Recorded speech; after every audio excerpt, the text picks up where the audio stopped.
In 2012, you became the first Hispanic American to become senator from Texas, and you're a Hispanic like I am. Yeah.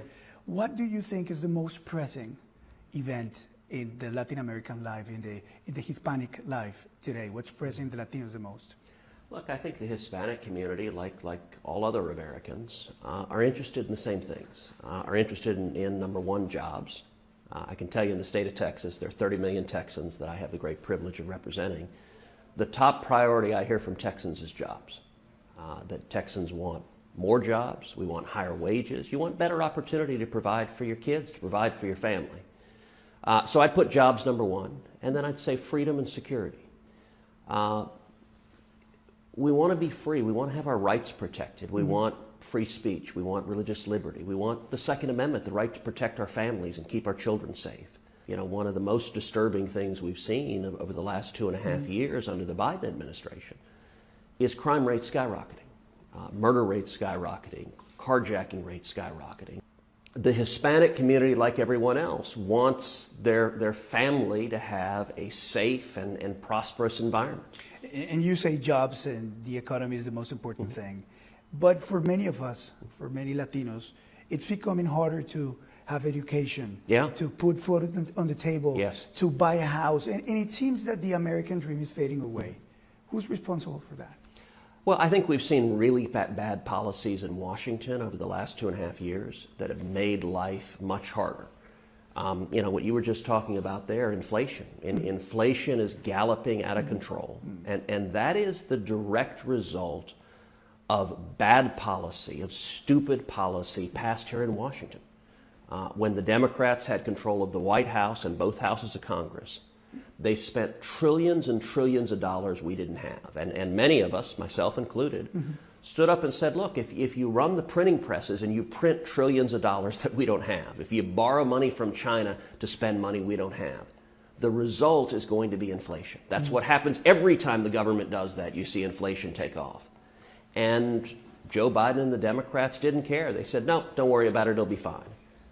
And the cost of energy, that's inflation generally, but that's also the result of political decisions from this administration. Joe Biden campaigned promising, he said he was going to shut down oil and gas production on federal lands, both onshore and offshore. When you pay $100, $150 bucks to fill up your truck, to fill up your minivan, there's a reason for that. This White House wanted that to happen. And the reason is they want you not to be able to afford to fill up your truck anymore, and they want you to sell it, and they want you to buy a Prius. They want you to get a little electric car, and they're mad that consumers are not doing what they're telling them to. And so they're willing to inflict pain, to make it harder for a mom to take her kids to school every day because she can't afford to fill up her minivan. I think all of these policies really are hurting working men and women. Let me talk about the border. You've visited the border. Yeah, many times. And you've talked to Secretary Mayorkas very strongly, in very strong terms. Why do you think this administration is not saying this is a crisis? What we're living in the border is a crisis.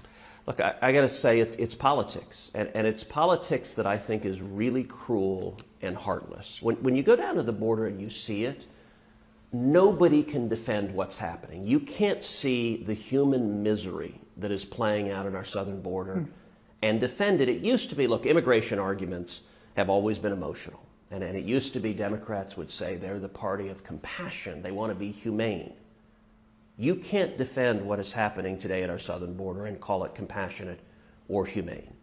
We've had over 6 million people cross illegally since Joe Biden became president. It's the highest illegal immigration in our nation's history.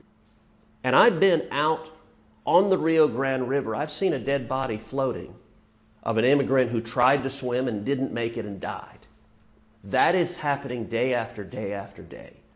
And when you see the women who are sexually assaulted, and we're talking about thousands upon thousands of women who are sexually assaulted when human traffickers are bringing them in, when you see the little kids who are physically assaulted, who are sexually assaulted, you can't defend it. Right. It is horrific. It is inhumane. And then you put on top of that the drugs. That last year we had 100,000 people die in the United States of drug overdoses. most of which is from Chinese fentanyl flooding across the border. At this point, this is an absolute humanitarian crisis. And this brings me back to a very important topic, which is Mexico. Yeah. And the president of Mexico has been very strong against the U.S. lately. He's been saying that he's being spied. He's saying that the U.S. is being arrogant by suggesting a way to fight drugs. What's your take on President Andrés Manuel López Obrador? Look, I'm very concerned by the direction AMLO is going. When AMLO was first elected, he had hard left rhetoric. He had hard anti-American rhetoric. I was concerned the direction Mexico is going to go. Mexico is an enormously important country for the United States. Mexico is obviously Texas's neighbor. We do enormous trade and business with Mexico. We have deep cultural connections between Texas and Mexico that go back hundreds and hundreds of years. When AMLO came into office, for the first couple of years, I was encouraged.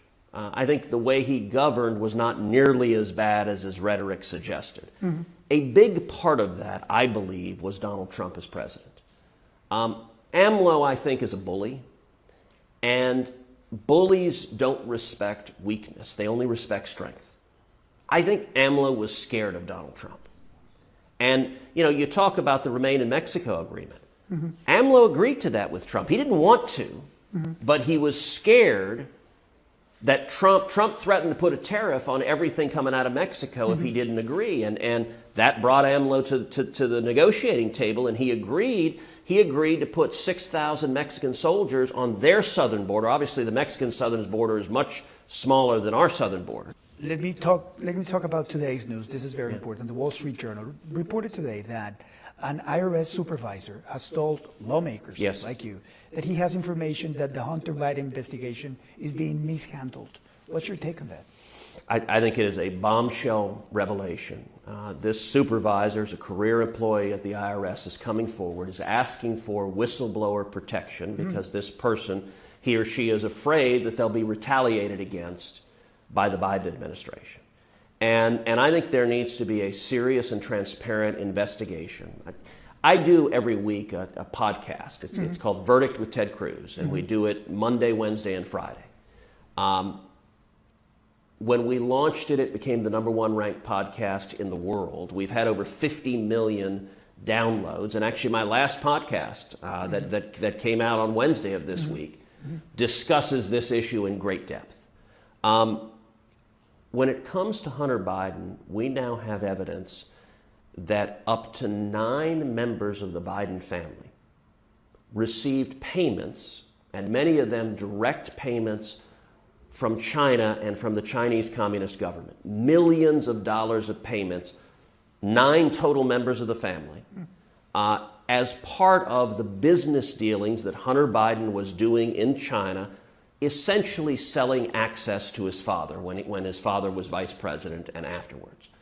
That is incredibly concerning, and this administration, this Department of Justice, is doing everything they can to insulate Joe Biden from any accountability or any investigation. And let me be clear, the concern is not Hunter Biden in particular. Look, he has a long documented problem with substance abuse and drug addiction.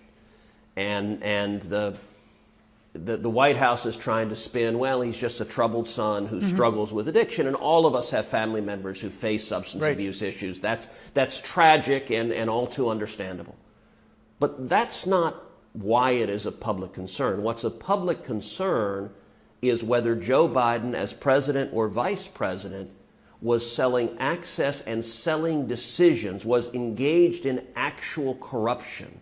And I've been calling for a long time for the Department of Justice to investigate, and investigate in particular the evidence that the Biden family enriched themselves and Joe Biden himself was making corrupt decisions as a result. There's a very important street here in Washington, close to the Cuban embassy.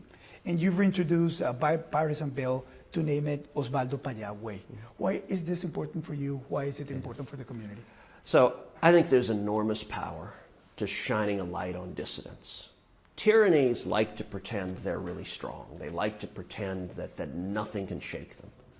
But dissidents terrify them. Osvaldo Paya had incredible courage. He stood up to the communist tyranny in Cuba. He stood up, he risked his life, and tragically, he didn't just risk his life, He lost his life when the Castro regime murdered Payá, drove his car off the road and murdered him. And his legacy lives on. I've sat here on that couch with Payá's daughter and talked with her and said, look, your father's heroism spoke to millions of Cubans and terrified the regime. And so I've introduced legislation. It's bipartisan legislation. Bob Menendez and I together have introduced it in the Senate. Mario Diaz-Balart has introduced it in the House.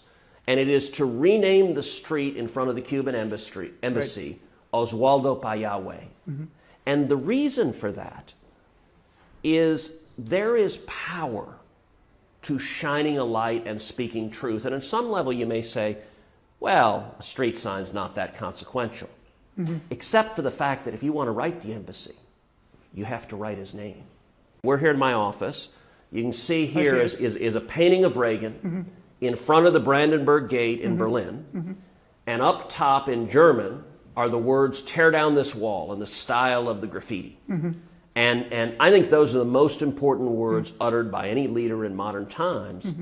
Well, Reagan, in 1984, when he was president, he renamed the street in front of the Soviet embassy Sakharov Plaza, after the famed Soviet dissident Sakharov. And it was the same idea that there is power to saying his name. And when we pass this into law, we're going to force the damn communists to say Oswaldo Payá's name.